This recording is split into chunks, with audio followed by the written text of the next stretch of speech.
بسم اللہ الرحمن الرحیم۔ روزانہ فجر کی نماز کے بعد یہ وظیفہ کریں اور انشاءاللہ رزق میں اضافہ ہوگا۔ برکت وہ چیز ہے جس کی ضرورت ہوا اور پانی کی طرح ہر آدمی کو ہے، اس لیے دنیا میں موجود ہر چیز اسباب راحت تو مہیا کر سکتی ہے مگر راحت نہیں۔ دنیاوی ترقی سے خوشی کے اسباب تو جمع کیے جا سکتے ہیں مگر وہ اسباب خوشی عطا کرنے سے قاصر ہیں۔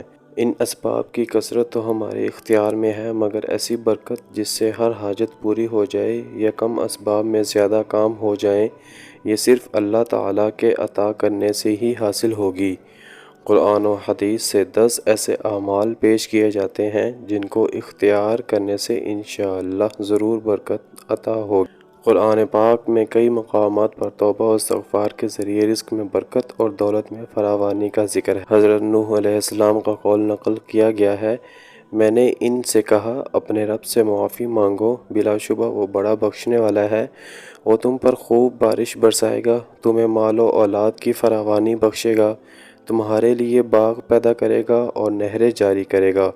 حضرت عبداللہ بن عباس رضی اللہ تعالی عنہ سے روایت ہے، رسول اللہ صلی اللہ علیہ وآلہ وسلم نے فرمایا، جو شخص بکثرت استغفار کرتا ہے اللہ تعالیٰ اسے ہر غم سے چھٹکارا اور ہر تنگی سے کشادگی عنایت فرماتے ہیں اور اسے ایسی راہوں سے رزق عطا فرماتے ہیں جس کا اس کے وہم و گمان میں بھی نہیں ہوتا۔ توبہ و استغفار کی حقیقت یہ ہے کہ انسان گناہ کو گناہ سمجھ کر چھوڑ دے، اپنے کیے پر شرمندہ ہو، آئندہ ترک معصیت کا پختہ عزم کرے اور جہاں تک ممکن ہو اعمال خیر سے اس کا تدارک کرے۔ اگر اس گناہ کا تعلق حقوق العباد سے ہو تو اس کی توبہ کے لیے ایک شرط یہ بھی ہے کہ صاحب حق سے معاملہ صاف کرے۔ ان شرائط کے بغیر توبہ بے حقیقت ہے۔ تقوی اللہ کے احکام پر عمل اور شرعاً ممنوع چیزوں سے اجتناب کا نام ہے۔ تقوی ان امور میں سے ایک ہے جن سے رزق میں برکت ہوتی ہے۔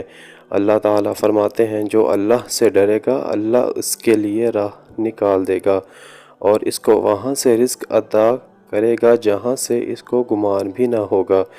دوسری جگہ اللہ تعالیٰ کا ارشاد ہے، اور اگر بستیوں کے لوگ ایمان لاتے اور تقوی اختیار کرتے تو ہم آسمان و زمین کی برکتوں کے دروازے ان پر کھول دیتے، لیکن انہوں نے جھٹلایا، اس لیے ہم نے ان کی کمائی کی پاداش میں ان کو پکڑ لیا۔ سب دوستوں سے گزارش ہے کہ ویڈیو کو لائک اور شیئر کر دیں اور چینل کو سبسکرائب کر دیں تاکہ اس طرح کی ہر آنے والی نئی انفارمیٹیو ویڈیو آپ تک سب سے پہلے پہنچے۔ جزاک اللہ۔